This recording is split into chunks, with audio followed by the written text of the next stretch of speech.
സല്ലല്ലാഹു അലാ മുഹമ്മദ് സല്ലല്ലാഹു അലൈഹി വസല്ലം. തെറ്റാണ്. നിങ്ങളോടൊക്കെ ഞാൻ പറയട്ടെ, എല്ലാവരും ശ്രദ്ധിക്കേണ്ട ഒരു ഭാഗം, കിട്ടാന് വല്ല വകുപ്പ് ഏതെങ്കിലും വകുപ്പിൽ കിട്ടാനുണ്ടെങ്കിൽ അല്ലാഹു തആല തന്നതൊന്നും ഏതായാലും കുറക്കണ്ട. കുറച്ച് പറയണ്ട, ചിലപ്പോൾ ഉള്ളത് കുറഞ്ഞാലോ എന്നുള്ള പേടിയിലാണ്. കുറച്ച് പറയണ്ട. അല്ല ഉസ്താദ്, അങ്ങനെ കാണിച്ചെങ്കിലേ അത് കിട്ടുള്ളൂ. എന്നാ പിന്നെ വേണ്ട, അല്ലാഹ് തന്നതിന് ധാരാളം. ഒരു സ്കോളർഷിപ്പ് കിട്ടണം ഒരു കുട്ടിക്ക്, ആൺകുട്ടിക്കോ പെൺകുട്ടിക്കോ. വരുമാനം ഒരു 3000 നെയ്താ തൽക്കാലം വാർഷിക വരുമാനം അല്ലേ? എത്ര പൂജ്യം കുറക്കണം? അല്ലാഹു തആല തരുന്നതിന് എത്ര പൂജ്യം കുറച്ച് എഴുതണം? ആ സ്കോളർഷിപ്പ് ഒരു 1500 കിട്ടണമെങ്കിൽ ഇവിടെ എന്ത് എഴുതണം? നീതിയോ അനീതിയോ? ഒന്ന് നല്ലോണം ചിന്തിച്ചു നോക്കി. ഞാൻ പലപ്പോഴും പറയാറുണ്ട്, കിട്ടുന്നിടത്ത് നമ്മളെ ആൾക്കാർക്ക് മിസ്കീന്മാരാണ്, കൊടുക്കുന്നിടത്ത് നമ്മളെ ആൾക്കാർക്ക് ബഖീലന്മാരുമാണ്. അങ്ങനെ ആകാൻ പറ്റില്ല. നീതിപരമായിട്ടുണ്ടോ? ഉണ്ടെങ്കിൽ മാത്രം മതി. അവകാശപരമായിട്ട് ഏതെങ്കിലും വകുപ്പിലൂടെ ഇങ്ങനെ വളച്ചിട്ട് ഇങ്ങനെ തിരിച്ചിട്ട് ഇങ്ങനെ ഓടിച്ചിട്ട് അങ്ങനെ വേണ്ട. മനസ്സിലായില്ലേ പറഞ്ഞത്? വേണ്ട.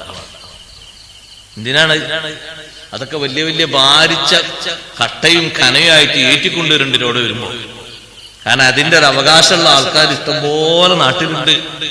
അവരാരോ വാങ്ങിക്കോട്ടെ. നമ്മളെന്തിനു പോണു? ഞാൻ ചോദിച്ചു ഒരാളോട്, നിങ്ങൾ കുട്ടിക്ക് 2500, 1800 ഇത് സ്കോളർഷിപ്പ് ഒരു വർഷത്തിൽ 2 ഗഡുക്കളായി 3 ഗഡുക്കളായി കിട്ടാന് എന്തൊക്കെയാണ് എഴുതണം എന്ന് ചോദിച്ചപ്പോൾ ആള് പറഞ്ഞു, ഇങ്ങനെയൊക്കെ എഴുതണം, വാർഷിക വരുമാനം എഴുതണം. എന്നിട്ട് നിങ്ങൾ എത്ര എഴുതി വെച്ചു? ഞാനൊരു 3000 എഴുതി വെച്ചു. ഇവിടെ ഒരാഴ്ചത്തതാണോ എഴുതിയത്? അല്ല, ഒരാഴ്ചത്തതാണോ എഴുതിയത്? ഒരു മാസത്തതാണോ എഴുതിയത്? ഒരു വർഷത്തതാണോ എഴുതിയത്? അല്ല, ഒരു വർഷത്താണ്. തെറ്റാണോ ശരിയാണോ എഴുതിയത്? എന്താ ഉസ്താദ് ചെയ്യാ? അങ്ങനെ അല്ലാതെ അത് കിട്ടൂലല്ലോ. അതായത് മാർഗം. അങ്ങനല്ലാതെ കിട്ടൂലല്ലോ എന്ന് കരുതിയിട്ട് പറ്റാത്തത് എഴുതി കൂട്ടിയിട്ട് വാങ്ങലാണോ? അനീതിയാ. ശരി, നീതി അനീതി എന്ന് പറഞ്ഞാൽ കോടതിയിൽ മാത്രമുള്ളതല്ല, നിത്യജീവിതത്തിൽ മൊത്തമുള്ളതാണ്. നമ്മളെ ജീവിതത്തിലൊക്കെ മൊത്തം പാലിക്കേണ്ടതാണ് നീതിയും അനീതിയും. സഹോദരങ്ങളെ, അത് പ്രത്യേകം ശ്രദ്ധിക്കേണ്ടതാണ്. അതുകൊണ്ടല്ലേ നിങ്ങൾ നോക്ക്, ഹബീബ് റസൂലുള്ളാഹി സ്വല്ലല്ലാഹു അലൈഹി വസല്ലം തങ്ങളുടെ കാലത്ത് ബഷീർ റളിയല്ലാഹു അൻഹു എന്നൊരു സ്വഹാബി ഉണ്ടായിരുന്നു.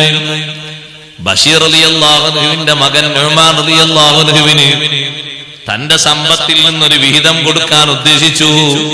ഈ ബഷീർ റളിയല്ലാഹു അൻഹുവിന് 2 ഭാര്യയുണ്ട്. 2 ഭാര്യയിലും മക്കളുണ്ട്.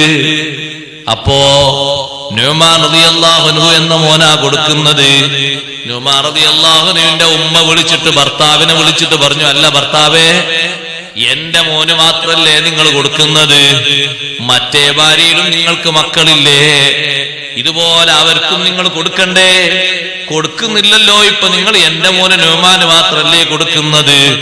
അതുകൊണ്ട് ഈ കൊടുക്കുന്നത് എനിക്ക് സമ്മതമുള്ള ഒരു കൊടുതിയാകണമെങ്കിൽ, സമ്മതമുള്ള ദാനമാകണമെങ്കിൽ ഈ വിഷയത്തിന് അല്ലാഹുവിന്റെ റസൂലിനെ സാക്ഷിയാക്കി കിട്ടണം. ഒന്നവിടെ പോയി ചോദിക്കണം. ആ ഉമ്മ എന്തൊരു നല്ല മനസ്സുള്ള ഉമ്മേറെ. കിട്ടണോടത്തോളം ഇങ്ങോട്ട് പോന്നോട്ടെ എന്നല്ല പറഞ്ഞ്, എന്റെ മോന് കിട്ടണോടത്തോളം പോന്നോട്ടെ എന്നല്ല, എന്റെ മോന് കിട്ടുകയാണെങ്കിലും എന്തേ കിട്ടാവൂ? ഹക്കായത് മാത്രമേ കിട്ടാവൂ എന്നാണ്. എന്റെ മോന് മാത്രമൊന്നല്ല നിങ്ങൾക്ക് മോനുള്ളത്. അവിടെ ഒരു ഭാര്യയുണ്ട്, ആ ഭാര്യയിലുണ്ട് മക്കള്. അത് നിങ്ങളെ മക്കൾ തന്നെയാണ്. ഈ മോനെ പോലെ പരിഗണിക്കേണ്ട മക്കളാണത്. ഇത് ഇയാൾക്ക് മാത്രം കൊടുക്കണം, അവർക്കൊന്നും ഇല്ലാതെ. അതുകൊണ്ടൊന്ന് അവിടെ പോയി ചോദിക്കണം. നബി സല്ലല്ലാഹു അലൈഹി വസല്ലം പോയിട്ട് ഈ മോനെയും കൂട്ടിയിട്ട് ബഷീർ റളിയല്ലാഹു അൻഹു പോയി. എന്തേന്ന് വെച്ചാൽ, നബി ഇതിന്റെ മോൻ നുഅ്മാനാണ്. അതെ, ഈ നുഅ്മാൻ റളിയല്ലാഹു അൻഹുവിന് എന്റെ സ്വത്തിൽ നിന്ന് കുറച്ച് ഭാഗം കൊടുക്കണം എന്ന് ഞാൻ ഉദ്ദേശിച്ചിട്ടുണ്ട്. അപ്പൊ ഹബീബ് സല്ലല്ലാഹു അലൈഹി വസല്ലം ചോദിച്ചു, ഇതുപോലെ മറ്റേ മക്കൾക്ക് കൊണ്ടോന്ന് ചോദിച്ചു. ഈ കൊടുക്കും പോലെ ഓർക്കൊക്കെ ഉണ്ടോന്ന് വെച്ചു. ഇല്ലാന്നോ? ഇല്ല എന്ന് പറഞ്ഞപ്പോ തങ്ങൾ മറുപടി പറഞ്ഞു, ലാ അഷ്ഹദു അലാ ജൗരിൻ, അക്രമത്തിന് ഞാൻ സാക്ഷി നിൽക്കൂല എന്ന് പറഞ്ഞു. നീതി അതിനെന്നെ സാക്ഷിയായി കിട്ടൂല. തിരിച്ചു വന്ന് പറഞ്ഞപ്പോ ഉമർ റളിയല്ലാഹു അൻഹു നിന്റെ ഉമ്മ പറഞ്ഞു എന്റെ മോനെ കൊടുക്കും വേണ്ട എന്ന് പറഞ്ഞു. ആവോടത്തോളല്ലേ, കുഞ്ഞാവല്ലേ, പാകപ്പെട്ടതല്ലേ, ഇവിടല്ലേ എങ്ങനെ വാരിക്കൂട്ടാൻ കഴിയുള്ളൂ, ഇവിടെ പോന്നോട്ടെ. അല്ല, അങ്ങനല്ല. ഒരിഞ്ച് ഒരു ശൈഅ് ഞമ്മക്ക് അർഹതപ്പെട്ടതല്ലെങ്കിൽ സ്വീകരിക്കരുത്, താങ്ങരുത്. ഞാൻ മിസാലൊക്കെ കൂടി പറയില്ലട്ടോ. പഞ്ചായത്ത് ഭരണ രംഗത്ത് മിസാലുകൾ കുറെ ഉണ്ടാവും, അതൊക്കെ നിങ്ങൾ അതിലേക്ക് ചേർത്തി വായിച്ചാൽ മതി. കൂടി പറയാനായിരുന്നു. അർഹതല്ലാത്ത ഒരു കടലാസിലും കിട്ടണം എന്ന് വിചാരിച്ചുകൊണ്ട് വകുപ്പ് മാറ്റിയിട്ട് നമ്മൾ സ്വീകരിക്കരുത്.